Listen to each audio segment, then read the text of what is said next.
Muteki et yo Koso. Et voilà, ça m'apprendra à ne pas vérifier les micros. Muteki et yo Koso. Salut à tous, je disais. Et oui, tout à fait. Salut à tous et bienvenue dans Muteki, une heure de son japonais. Et on a commencé avec du Satu, de la Satu effectivement. On nous entend beaucoup trop fort. Et là, j'espère que ce sera plus agréable pour vos oreilles. On s'en excuse en tout cas pour la prise d'antenne. À l'instant, Starry Sky, avec leur toute nouvelle chanson qui est sortie cette semaine, Eva 01. Vous aurez compris la référence à One Piece évidemment. Voilà, non, plus sérieusement, c'est aussi une collab commerciale, comme ils savent le faire. Alors c'est marrant parce que du coup, moi ça me fait bizarre de dire que c'est une collab commerciale alors que sur Muteki, on sait qu'il y a plein de chansons qui sont financées en réalité par des marques, etc. Et puis ça pose pas de problème dans le sens où la plupart du temps, en fait, les marques sont même pas citées en réalité. C'est juste qu'ils mettent des billes dedans. C'est ça. Voilà. C'est une sponsor quoi. Mais sans devoir le dire. On donnera pas la marque évidemment, mais ce qui est drôle dans cette histoire, c'est que c'est pour un tout nouveau produit qui est un clavier guitare comme ça existe depuis les années 80. Sauf que c'est un clavier guitare Evangelion évidemment, donc forcément il y a une chanson qui supporte la démarche artistique et commerciale. Du coup, vous l'aurez compris. Une émission full copains. Ça va les copains justement ? Ça va. Yes. Voilà, émission full copain avec Léo, avec Elias et avec Louise avec nous. Hello. Louise, plus connue sur les réseaux comme Louis LWI. C'est ça. Et avec nous, exactement. Et avec nous, nous avons aussi en ligne, comme chaque début de mois, Rayeb qui est avec nous, puisqu'on parle de copains. Salut tout le monde, comment ça va ? Ça va, et toi ? Écoutez, ça va très très bien. Écoute, avec ce beau temps magnifique de pluie, mais on a le soleil dans le cœur, donc ça suffit. Ne parle pas de malheur, ça ne nous est pas encore arrivé. On voit les gros nuages ce matin. Restez tranquille à écouter. Ça arrive. Je vous les envoie du nord-est. Merci, Merci, bravo. Sympa, ouais. Merci. Du coup, restez sur Radio Canu à écouter Muteki. C'est très très bien le samedi matin de 9h à 10h. Et on va commencer. Je pense qu'on va commencer directement par ta cover, Louis. Oh waouh. Louise, alors pour la petite histoire, toi tu nous as déjà proposé plusieurs chansons, des reprises et d'ailleurs aussi des compos. Il y avait une chanson qui s'appelle Shine, si je me souviens bien. Exactement, ouais. C'était il y a quelques mois de ça. Et puis aussi Inochi no Fusawashi.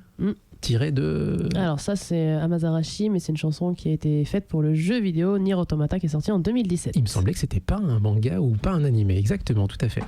Voilà, mais là, c'est surtout du jeu vidéo. C'est beaucoup de jeux vidéo, un petit peu de Linkin Park hors Japon aussi. Voilà, pour faire histoire un petit peu des collaborations avec des copains lyonnais qui ont des groupes de métal. Voilà. Tant qu'à faire. De temps en temps, ça fait du bien. Voilà.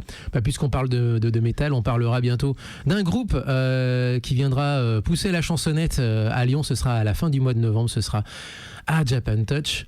Et il s'appelle Devilouf. Voilà, un groupe de metalcore japonais qui viendra en prestation à Japan Touch le dimanche. On en parlera un petit peu après.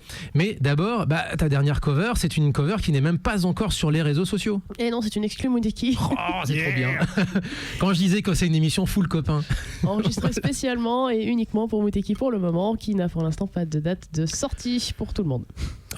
On l'a en exclu et du coup écoutez bien Radio Canu sur le 102.2 04 78 39 18 15 si vous voulez nous appeler encore par le bon vieux téléphone. Vous pouvez aussi nous écouter sur muteki-radio.fr et sur le Twitch.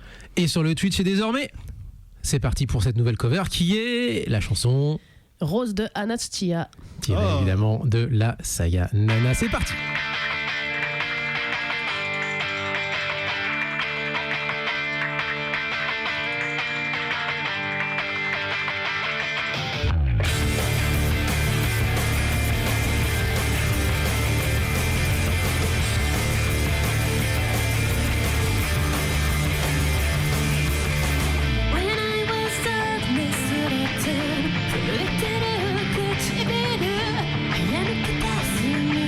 I am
ちは、はるかりです。どうも、無敵始まるよ。「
Et son nom se prononce à la française, Aimé.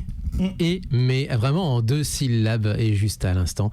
Eh bien Léo, c'était alors quoi au juste, puisque c'était pas tout à fait une chanson toute seule, c'est une chanson qui sert un animé. Alors, plus précisément, si, c'est un single qui a ensuite été utilisé pour un projet de Hiroyuki Sawano, puisque c'est lui le compositeur, producteur et qui a écrit les paroles de cette chanson, qui est pour Gundam, Mobile Suit Gundam Unicorn, les OAV, et pour l'opening 18 de la version télé des OAV qui s'appelle Mobile Suit Gundam Unicorn Re 0096.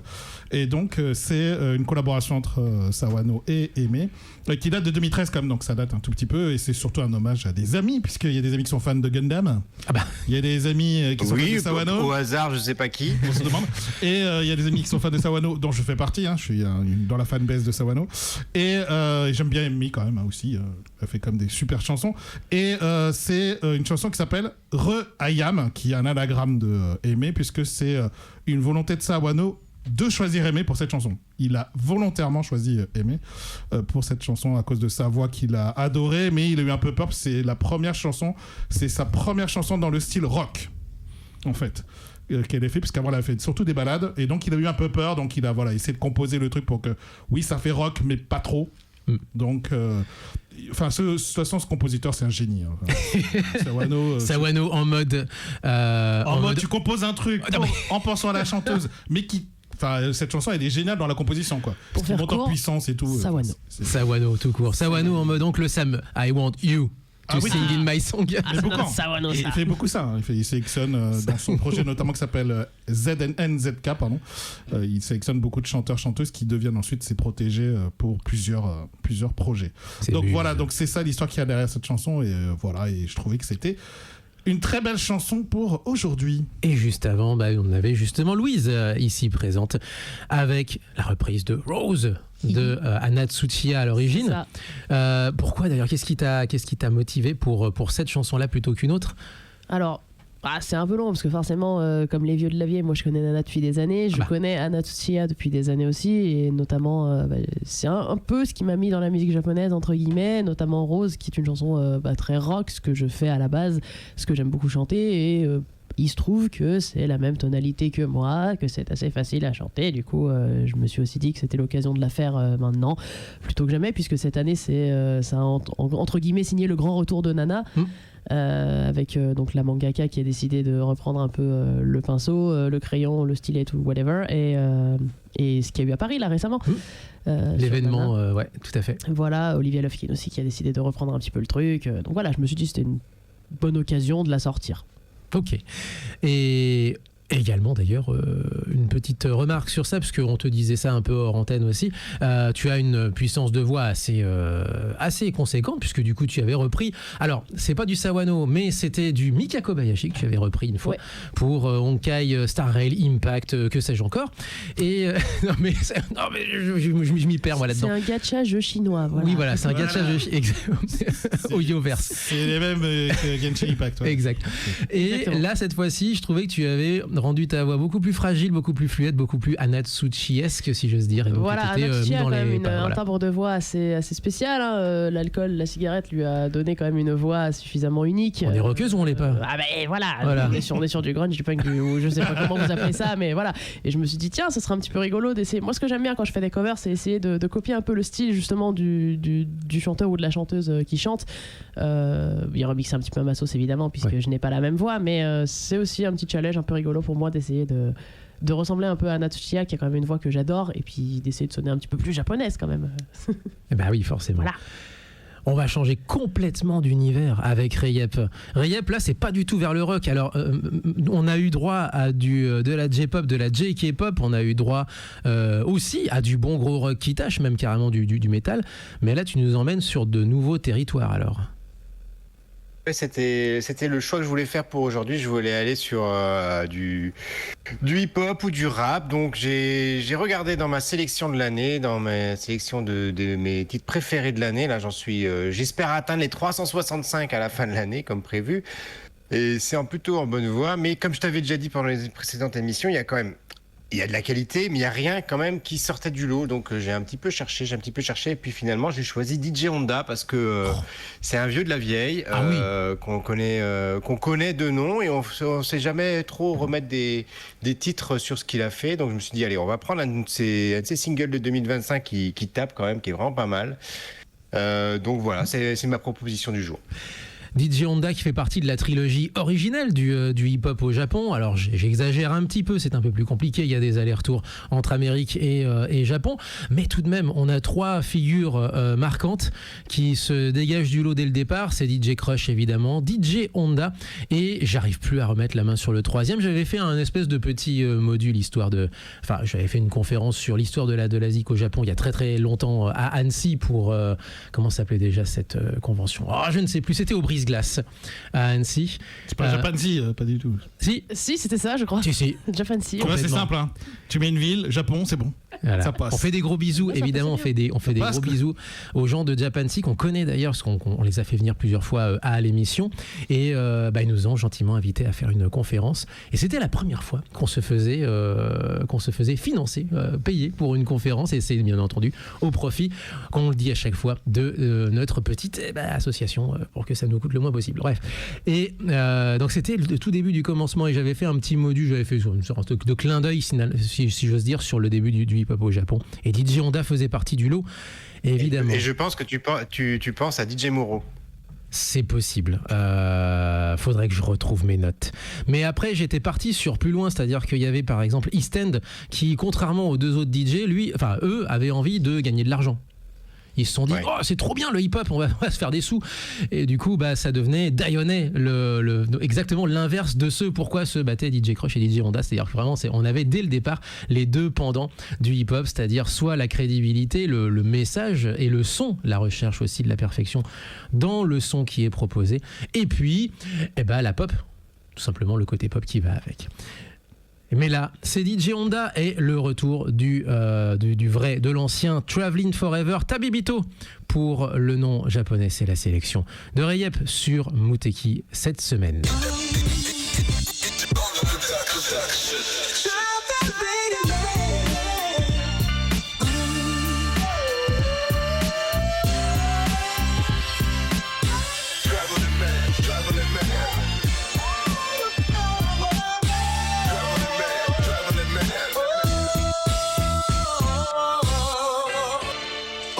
旅人どこまでも行く届く音風燃え魂の音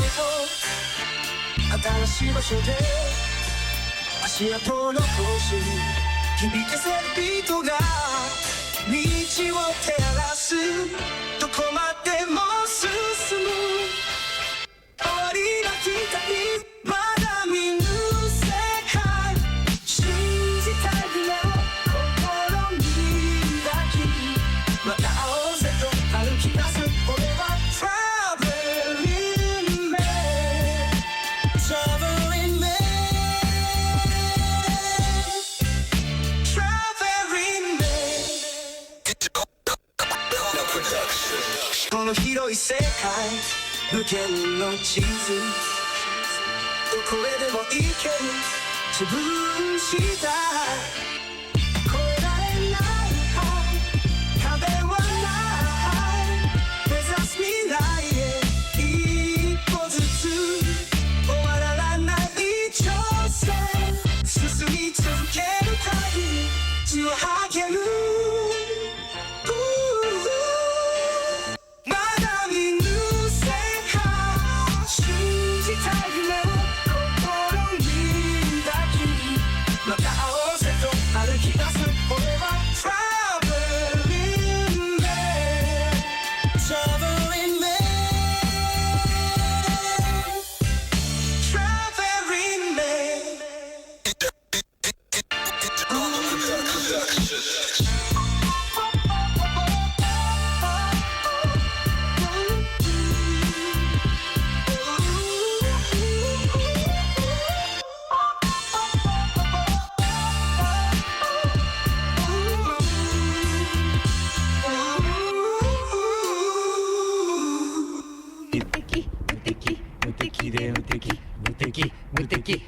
けで悲しみ本線日本海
Ah oui, on est vraiment dans l'ambiance avec les roulements de vagues sur la fin. C'était une découverte de la part de notre invité ici en studio, Louise. Donc c'était qui ? C'était donc Kenichiro Nishihara, c'est un artiste que j'aime beaucoup qui mêle un petit peu jazz, pop, parfois un petit peu rap. Il fait beaucoup de collaborations avec beaucoup d'artistes de tous les pays d'ailleurs, que ce soit japonais, américain, il y a peut-être même des français. Voilà, donc j'aime beaucoup, il est très éclectique et Et voilà, donnez-lui un petit coup de boost parce qu'il a pas beaucoup d'auditeurs. Un petit peu d'amour sur Instagram notamment, parce qu'il fait des lives Instagram, tu m'expliquais. Oui, voilà, il fait souvent des lives Instagram, donc moi j'aime bien un petit peu squatter pour l'écouter raconter sa vie. T'as un lien à nous donner pour notamment pour son compte Instagram. Tu l'as peut-être pas. Kenichiro Nishihara. Ouais, tout simplement. Tout simplement, okay. Sans pseudo bien farfelu. Voilà.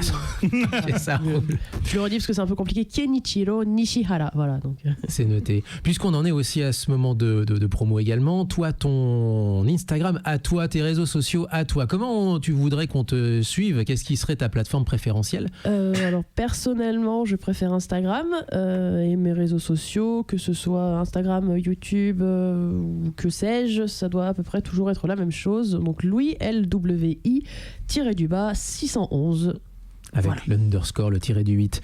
Exactement. Et puisqu'on en est aussi à faire la promo, transition, jpopstreaming.com, si vous voulez suivre toutes les nouveautés qui sortent sur les plateformes habituelles, sur les plateformes mainstream. Et c'est toi, Rayeb, qui nous guide à l'intérieur de toutes ces, à travers toutes ces sorties qui sont massives. Il y a 300 sorties par semaine, quelque chose comme ça, non ?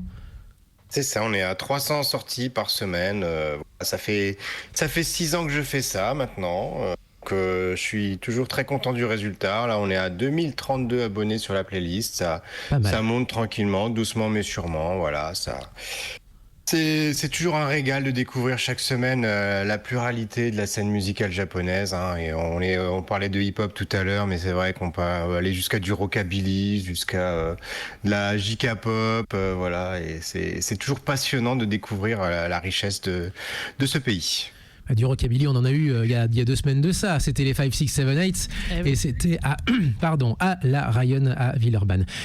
Pour ce qui est du hip-hop, eh bien, la sélection de ta sélection de la semaine et non pas l'inverse, c'est DJ Honda Tabibito, donc qui est sorti mais il y a quelques semaines de ça, si je comprends bien. Ouais, c'est ça. Et je voulais faire un petit aparté là-dessus, justement. Alors, j'ai cherché et j'ai pas trouvé si c'était lui vraiment qui chantait parce que la voix me paraissait hyper jeune. Il a souvent des invités. Il a 60 ans quand même. Ouais, il a souvent des invités. Mais exact. Je n'ai trouvé absolument aucune source qui pouvait nous dire quel était ce featuring. Est-ce que c'était un invité? Est-ce que c'était lui qui avait modifié sa voix, etc. Parce que sur ses autres productions, c'est pas du tout ce genre de voix. Donc, le mystère reste entier. Ok, ça roule. On va peut-être enchaîner sur quelques news avant de passer à ton jeu, Léo, puisque enfin on va pouvoir jouer ensemble parce qu'on avait. Oh bah tiens. Non, on a quand même beaucoup parlé. Ouais. Donc peut-être quelques news. Surtout la semaine dernière, mais c'était normal, on a des invités et tout. Mais je vais commencer quand même par une news. On a appris ça avant-hier. Après plus de 20 ans d'efforts, eh bien ça y est, l'association mo5.com, et ça fait des années qu'on attend ça, eh bien nous annonce la création prochaine d'un musée du jeu vidéo à Arcueil, c'est-à-dire que MO5, l'association de préservation, l'une des associations là en tout cas, globalement la plus grosse en France je pense. La plus ancienne je pense. En tout cas la plus ancienne, après sans doute la plus grosse aussi, mais faudrait voir. J'aime pas trop le flex, mais a priori c'est quand même une grosse collection. J'ai pu aller une fois dans leur local à Arcueil, et c'était jusqu'à présent un local dans lequel on préservait de la meilleure des manières possibles, enfin voilà quoi, le patrimoine vidéoludique, donc les vieux ordi, les vieux jeux, les vieilles publications, etc., etc., tout ce qui a trait à cette histoire qui tient de l'histoire contemporaine. Et désormais, dans cette même cité d'Arcueil, eh bien, on va pouvoir se balader dans. Alors, je ne sais pas si c'est le même endroit, si c'est le même local qui a eu l'autorisation d'être réaménagé en lieu de visite pour le public. Je ne sais pas si c'est le cas, mais quand bien même, ça fait que désormais, il y aura un musée à nouveau du jeu vidéo. Ce qui avait été le cas aux alentours de 2009, quelque chose comme ça, où il y avait un musée de l'informatique qui a duré quelques semaines, quelques mois, je ne sais plus. Je l'avais visité aussi, c'était à La Défense, et ça avait été réquisitionné du jour au lendemain par le ministère de l'Environnement qui était propriétaire des lieux. Voilà, donc une aventure relativement rapide, relativement courte malheureusement. Exactement. Et donc ça a été annoncé avant-hier, on est en pleine Paris Games Week, c'était le moment ou jamais pour le faire. De l'annoncer, ouais. Exactement. On continue du coup. Vas-y Léo, est-ce que tu en as quelques-unes? Oui, bien sûr. La plus grosse news sport du Japon, de la Terre, de la planète. Bon, pour le Japon en fait. C'est une balle et une batte. Non. Exactement. Voilà. C'était les Japan Series qui s'est fini sur un truc de ouf. Oui. Parce que c'est fini déjà à la 11e manche, qui est rare puisqu'on normalement finit à la 9e, donc il y a une prolongation. Et c'est surtout un scénario de fou puisque c'était jeudi soir au stade du Koshien, le mythique stade du Koshien, où les Hawks de Fukuoka, enfin je devrais dire les SoftBank Hawks de Fukuoka, affrontaient les Hanshin Tigers chez les Tigers, puisque Hanshin Tigers c'est à Tokyo. Et le scénario était fou. Non, Hanshin Tigers, c'est Osaka. Ah, Osaka, pardon. C'est eux qui jouent dans le stade du Koshien. Non, pardon. Voilà. J'ai parlé trop vite, tu vois. Et du coup, ils menaient 2-0, les Tigers. Mais en 8e manche, il y a un vétéran, Yuki Yanagita, de 37 ans, qui a frappé un home run. Il joue encore ? Ouais, il a frappé un home run d'ailleurs. Alors, puisqu'on est dans une émission full copain, j'ai un copain qui m'a ramené, et je ne m'en suis jamais servi, je n'ai jamais été dans l'appart, mais elle est toujours dans sa boîte. Il m'a ramené une bobblehead de Yuki Yanagita, les fameuses petites statuettes où la tête bouge tout seul quand vous faites petite impulsion avec le doigt. Voilà, je ne sais pas quoi en faire, et elle est toujours dans ma cave. Du coup, home run égalise 2 partout à la 8e. Du coup, 11e manche et 11e manche. Un home run des Hawks de Isami Nomura fait qu'il remporte les Japan Series par 4-1. Et donc, malheureusement, les 41 000 supporters. Extrait évidemment, bien entendu, de la fight song de Fukuoka, les SoftBank Hawks. Qu'est-ce que je peux vous donner ? Voilà. Dire que j'y étais pour chanter ça.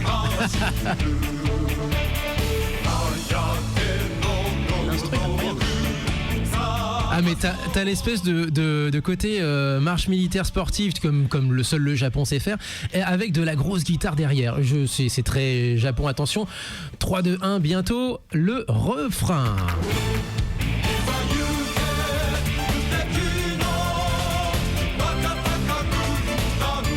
Voilà, c'est tout pour tous les copains qui sont à Kyushu. Voilà, c'était cadeau. T'as vu, il a dit Muteki. Bah oui. Ah, t'as vu, il a dit non, c'est pas pour ça que. C'est pas pour ça. C'est qu'on a vraiment eu un coup de cœur pour Kyushu, mais ceci est une autre histoire. Autre petite news du coup, c'est les Brave Blossoms, donc l'équipe de rugby japonaise qui a perdu de justesse contre l'Australie, mais c'était le plus petit écart de l'histoire et donc le plus faible écart dans la défaite pour le Japon face à l'Australie, 19-15, et notamment une remontée en deuxième mi-temps mais qui n'a pas suffi. Souvenez-vous que malheureusement en 2007, les Japonais se sont fait labourer. Oui. Éclaté. Oui, non mais défoncé. 91-3 à l'époque. Wow. Donc ils reviennent de loin et donc le Japon effectivement commence à devenir une nation qui compte dans la sphère rugbyistique. C'était vraiment tout pour cette fois puisque la plupart des championnats c'est terminé et d'autres vont démarrer et notamment le football. Bah là, ça va être la fin de saison pour le football / soccer. Sachez quand même, ceci est une autre histoire. Sachez quand même que pour cette semaine, donc il y a aujourd'hui pour le deuxième match amical des Brave Blossoms sera contre l'Afrique du Sud, donc c'est quand même un très gros match. Okay. Et l'Afrique du Sud a toujours une dent contre les Japonais en Coupe du Monde, je vous rappelle. Et petit truc cocasse, l'équipe du Japon de handball joue un match amical quand même. Oui, mais attends, ils ont le droit, ils peuvent participer, il va y avoir, je suis pas, une grosse configuration. Ils affrontent quand même une équipe qui est pas si mauvaise que ça, c'est comme la Macédoine du Nord, ce qui est pas, c'est pas si mauvais que ça au handball, donc on verra ce qu'ils donnent. Voilà, c'était aujourd'hui, c'était les news. Et ben du coup, on va enchaîner peut-être avec ta news, Elias. Il n'y a pas de sumo. Il n'y a pas de sumo. Hélas, mais par contre, en revanche, on va bientôt arriver sur le tournoi de fin d'année, dernier tournoi de 2025, et nous serons toujours là pour vous faire des petites news. Évidemment. Quelques concerts également. Taka Shimizu en duo avec Hervé Morisot. C'est à Paris. Ce sera le samedi 22 novembre, toujours au bar El Zocalo, qui aime beaucoup les accueillir assez régulièrement. Et puis, autre concert qui s'en vient, ce sera le 29 novembre, concert des musiques emblématiques de jeux vidéo Chrono Cross et Xenosaga. Et ce sera... alors, je ne sais pas si tu as le lieu, parce que moi, j'avais juste mis un petit pense-bête, histoire de le dire, mais c'est évidemment... Ah, si, c'est bon, je l'ai. À la salle Colonne à Paris. Voilà. Il me semblait bien que j'avais pas pris ce pense-bête par hasard. Exactement. On enchaîne sur ton jeu également. Attends. Avant d'enchaîner, est-ce que Rayep, tu as quelques news ? Est-ce que tu as même quelques news aussi internes par rapport à l'avenir de J-Pop Streaming ? Je ne sais pas. Est-ce que tu aurais des choses à nous dévoiler ici à l'antenne, Rayep ? Pour l'instant non, mais par contre il y a quand même un gros concert ce mois-ci, c'est le concert de Hyde au Bataclan le 14 novembre et j'y serai, donc je vous ferai un compte rendu début décembre. Ah voilà. mais carrément avec plaisir. Ah ouais carrément.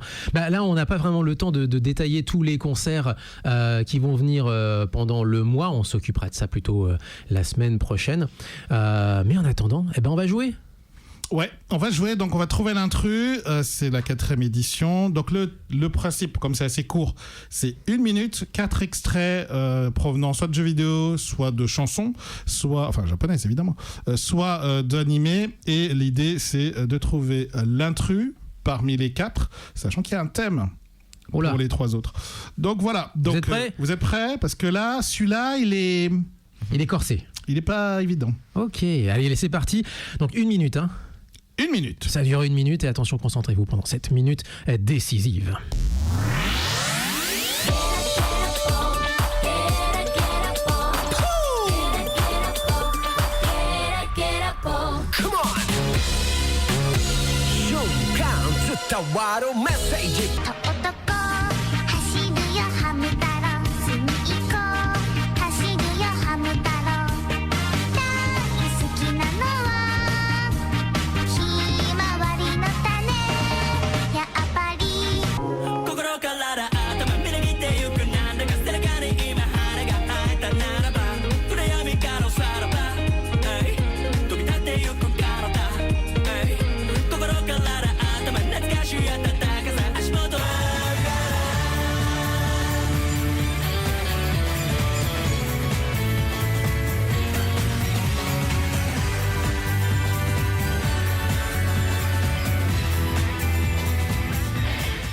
Alors, est-ce que tu as une proposition peut-être, Rayep ? Peut-être pas. Ah, c'est compliqué, effectivement. Est-ce que tu es toujours avec nous ? Ouais. Alors j'ai bien le deuxième. Ouais, on a. Alors le premier, c'est Yokai Watch. Ouais. Qu'on s'est fait, on s'est fait pourrir la tête la première fois qu'on est allé au Japon avec Romain en 2015. La deuxième, Hamtaro. Hein. Hamtaro. En plus, on l'entend bien dans les paroles. Donc, la troisième, Dan. Voilà. Ouais. Et la quatrième, je l'ai pas. Pokémon ? Non, mais du coup, faut trouver l'intrus. Tu n'es pas obligé de trouver les 4. Hein. Faut trouver l'intrus et le thème surtout. Le thème, c'est les monstres, non ? Oui, je te l'accepte. Oui, yokai, c'est les yokai. C'est les yokai, ouais, d'accord. Et du coup, l'intrus donc Hamtaro. Ouais, Rayep a été plus rapide. Ça peut faire peur. Hein. Ça peut faire peur, mais Hamtaro, c'est pas un yokai. Oh là là, mon enfant, c'est un mensonge. Dès le début. Et le 4e est un peu plus compliqué, même si pour certains qui ont des souvenirs de cet animé, ça va leur dire quelque chose. C'est Inuyasha. Inuyasha. Oh, wow. Et donc il y a des yokai évidemment dans Inuyasha. Okay. Donc voilà, donc c'était 1 point pour Damien, 1 point pour Rayep. Championnat de trouver l'intrus. Ok. Donc on en parlait. On va juste prendre une petite pause à nouveau musicale et on va aller du côté de Nagoya. Pourquoi ? Parce que notre ami Miso ex-Miso Soup désormais, Hello Miso sur Bandcamp, il le sort sur Bandcamp en l'occurrence, vient de sortir un nouvel EP past / present. Et du coup, c'est 5 titres, 4 titres plus un remixé par un autre copain, Elden Nebula, qui est aussi lui-même venu à l'émission. Bref, on vous l'avait dit, c'est une émission full copain, ça tombe bien. Il y a Starry Sky qui vient de sortir une nouvelle chanson. On a un autre copain, en l'occurrence Miso, que vous allez écouter dans un instant, qui vient de sortir un nouvel EP. Louise qui vient de sortir qui va sortir, en plus on l'a même pas, là on exclut, on l'a même pas encore en ligne, une nouvelle cover. On vous invite à découvrir cette nouvelle chanson qui s'appelle Nagoya, issue du dernier EP de Miso, on le rappelle, Hello Miso sur Bandcamp.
une immersion dans Nagoya.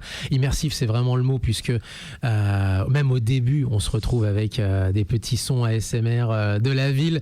C'est voilà, on est vraiment transporté dedans. Donc tiré du tout dernier EP de Miso, Past Présent. Voilà, passé présent, exactement. Et on lui fait des gros bisous à Miso, on l'a passé plusieurs fois à l'antenne. Producteur électro mais émérite, lyonnais désormais établi en Alsace.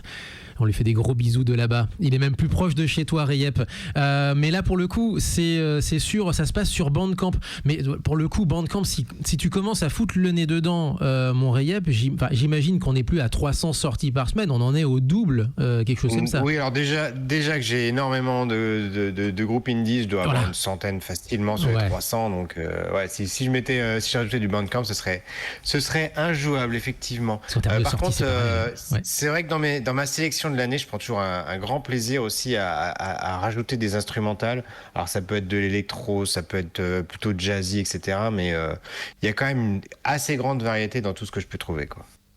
Effectivement, et un petit peu à l'image de ce qu'on a fait aujourd'hui, puisqu'on a commencé par du rock, on est passé ensuite carrément par du hip-hop, maintenant de l'électro. Qu'est-ce qu'on va vous proposer à la fin ? On va vous proposer une petite chanson pour le copain qui devait être là et qui n'est pas là aujourd'hui, c'est Romain. Fondateur de l'émission, bien entendu. Et on va terminer par un de ces gros coups de cœur. Ça fait des années qu'on l'a pas passé. Et il y aurait tellement de choses à dire sur ce groupe-là. C'est Lazy. Lazy, il suffit de juste dire le nom. Et j'imagine que Rayep, tu as déjà une conférence en tête sur l'histoire du rock japonais, non ? Écoute, là non, là tu me prends un samedi matin. Comment tu le prends ? Je sèche totalement là. Alors là, je m'y attendais pas. Alors, Lazy. Vas-y, redis-moi. C'est le groupe de Hironobu Kageyama. Et surtout, c'est un groupe qui existe depuis très longtemps, depuis 1973. Et donc, c'est globalement les pionniers du rock avec dans le côté beaucoup plus chill Happy End avec Osoda qui ensuite fera le Yellow Magic Orchestra avec Sakamoto. Et il se trouve que Kageyama et ses potes, c'est une petite bande d'Osaka qui a réussi à percer avec du rock'n'roll à l'époque où c'était très mal vu, puisqu'on sortait des émeutes étudiantes et le rock en était le porte-drapeau, si j'ose dire. Et en 73, il y a quand même des producteurs qui se sont dit on a peut-être quand même un petit coup à jouer avec ce groupe de rock'n'roll, donc on va les faire monter à Tokyo.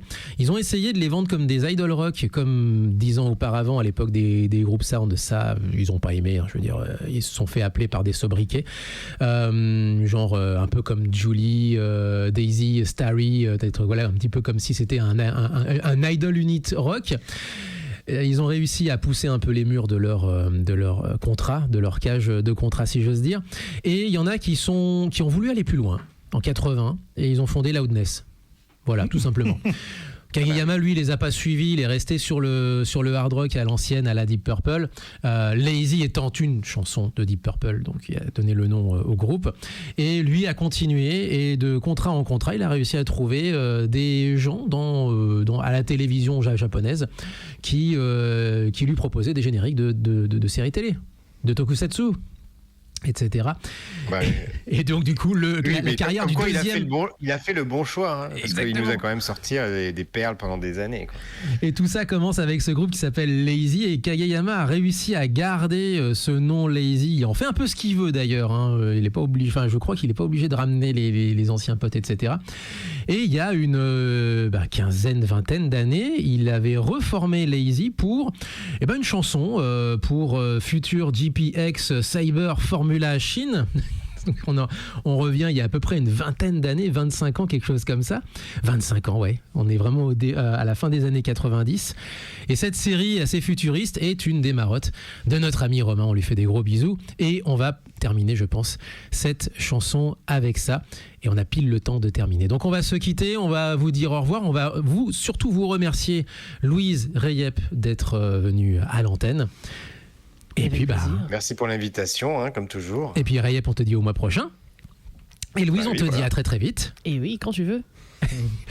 Allez, merci beaucoup, merci de nous avoir écoutés. Portez-vous bien, vive le son japonais. Jamatane. Tchuss. Jamatane. Ciao, ciao.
の群れ So days 生きるために貪欲な戦い挑む